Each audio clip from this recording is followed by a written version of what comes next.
Welcome to part 2 of The Vast Void of a Famous Photo. Today, July 1st, 2024, the 161st anniversary of the first day's battle at Gettysburg. Since last year, the MI magazine issue that came out in June 2023 with the story about the 3 Confederate prisoners, Ron Coddington at MI with his great new article written by Paul Rusinoff about the 3 Confederate prisoners and the possibility that they were 3 prisoners that may have taken the oath of the allegiance to the United States. I met with Peter Meal. He's employed and works at the Lutheran Seminary Museum in Gettysburg. Great guy. And I showed him the Frederick Gutekunst photo in the part of the tree that the 3 prisoners stood underneath of when Brady photographed the 3 prisoners, and showed him the mystery object. He did the research, found out that that was the exact spot where the James Henry Thompson barn stood. So that cleared up that mystery, and I thank Peter Meal for his research and looking into that. I thought the mystery object possibly could have been a platform that the Confederates constructed for Robert E. Lee, who was camped in that area for 2.5 days during the battle as an observation platform and flag signal waving platform. It is the roofline of the James Henry Thompson barn, so I thank Peter Meal again for his excellent research and time put into that. One of the viewers who responded to the original Vast Void of a Famous Photo YouTube production had alerted me to the presence of one of the surgeons I was searching for, William H. Taylor, surgeon with the 19th Virginia Infantry. He had spotted a painting. There's a slim possibility that it could be Taylor, the man standing at right in the famous Brady photo of the 3 prisoners. I guess we'll never know.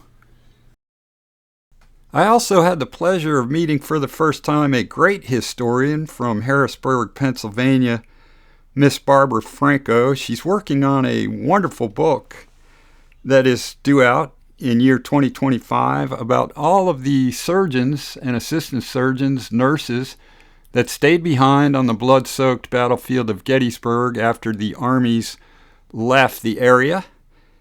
So Barbara Franco was wonderful because she supplied me with a list also of 21 Confederate nurses or soldiers that were detailed as nurses to stay behind.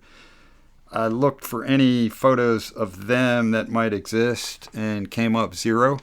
She provided also a list of about 8 surgeons that I did not know about that stayed behind after the Battle of Gettysburg, and looked for their photos. And I was able to find one of the guys, Solomon Secord, a Canadian from Kincardine, Canada, who actually served with the 20th Georgia Infantry.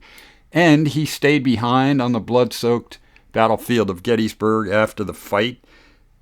And I think I may have found a close enough match to the guy seated at the logs at left from the famous photo of the 3 prisoners. That looks very similar. The nose, a bulbous nose, which Secord had. Brown eyes, Secord had.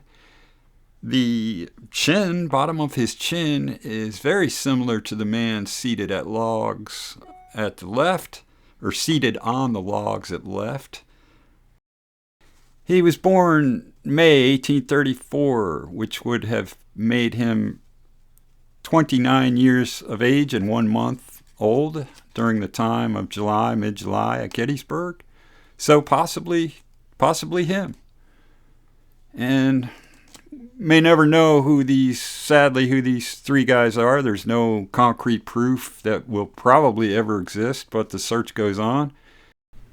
Barbara Franco had viewed my original production, Vast Void of a Famous Photo, and she was kind enough to inform me that 4 of the North Carolina plates that I had in my original production, she informed me that William Battle, Richard Baker, Thomas J. Boykin, and John Abernathy Hospital, Seward, were not present when the Battle of Gettysburg took place. Paul Rusinoff wrote a great article in the MI magazine. Great theory about possibly 3 guys that had taken the oath to the United States. And thanks again for Ron Coddington for publishing both articles, the original and the second follow-up that Rusinoff had done. The search goes on. Thanks again for tuning in. Hope you enjoyed it. We'll see you again.